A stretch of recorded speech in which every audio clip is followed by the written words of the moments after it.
សួស្តីសម្រាប់ចិត្តទាំងអស់គ្នាចាថ្ងៃនេះម៉ោង 9 ព្រឹកនេះខ្ញុំមកអង្គុយមើលសភៅតាំងពីម៉ោង 7 ជាងណាបងប្អូនអញ្ចឹងទៅឃើញធម្មជាតិសស្រាថ្ងៃក្តៅមែនទែនឥឡូវចាំម៉ោង 9 ហើយម៉ោង 9 ហើយប៉ុន្តែគាត់ថាក្តៅក្តៅមែនទែនបងប្អូននេះចាកន្លែងនេះមានទូកនេះយើងអាចជួលគេបានយើងជិះទៅលេងអញ្ចឹងណាចា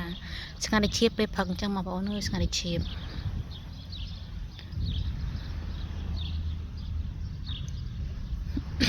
ចាបងប្អូនឃើញក្រោយនេះខ្ញុំអត់មានមនុស្សទេចា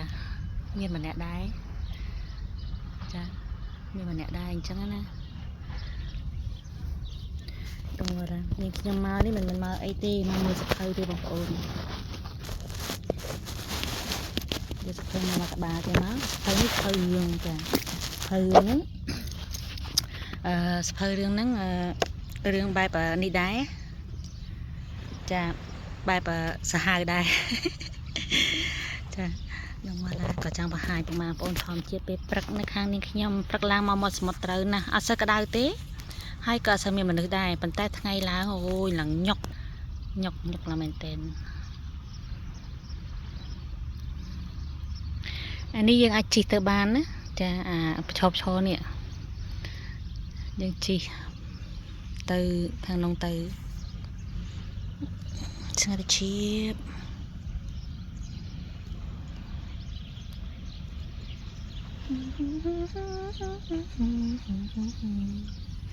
ថ្ងៃខ្ញុំមកអង្គុយតាហាក្តៅនឹងឯងដើម្បីយកវីតាមីន D គេប្រាប់ថាអង្គុយច្រើនពេកវាអាចមានប៉ះពាល់សុខភាពស្បែកដែរនឹងមកឡាការចែកម្លែកបញ្ជាក់ទី like ខមមិន share ចាអរគុណ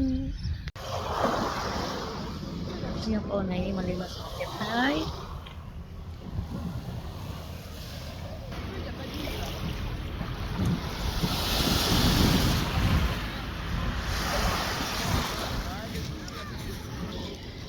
វ៉ាឡាសម្រាប់ចិត្តចាបើសិនជាបងប្អូនមានការចំណាប់អារម្មណ៍ចង់មកលេងអីកកូឡាំងម៉ារីកកូឡាំងចាស្អាតមែនទែនអត់សូវមានភ្ញៀវច្រើនទេប៉ុន្តែក្តៅល្អ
ចាពេញចិត្តទី like comment និង share ឲ្យនេះខ្ញុំអ្នកមួយផងសំណប់ចិត្តចាអរគុណចាបាយបាយ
សួស្តីសម្រាប់ចិត្តចាថ្ងៃនេះបើកខេត្តអាកាសល្អមែនតែនតែគាត់ថាអត់មានខ្យល់ទេបងប្អូនអើយក៏អត់មានខ្យល់សោះក្តៅមែនតែនចា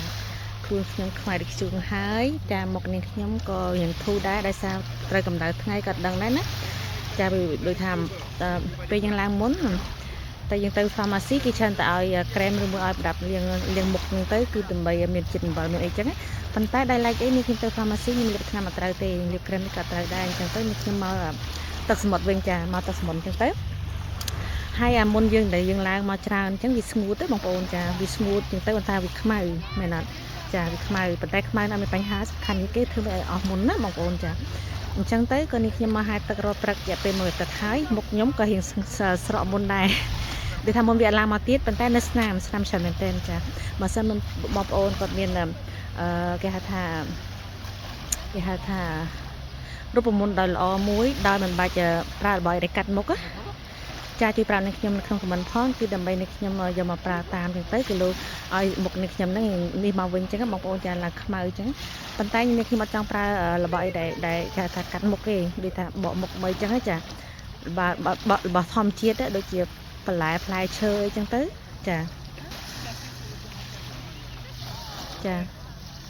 បើសិនជាក្រែមសូមឲ្យក្រែមហ្នឹងអត់មានជាតិកាត់ណាបងប្អូនចាក្នុងរូបមន្តល្អជួយប្រាប់នាងខ្ញុំផងនាងខ្ញុំចង់ស្អាតគេដែរអញ្ចឹងណាចាអត់អីយ៉ាងនេះខ្ញុំមានច្រើនបងប្អូនមានតែពីអរគុណបងប្អូនទុកជាមុនចាំជួបគ្នាទៅក្រោយទៀតណាអរគុណចាជំរាបបាយ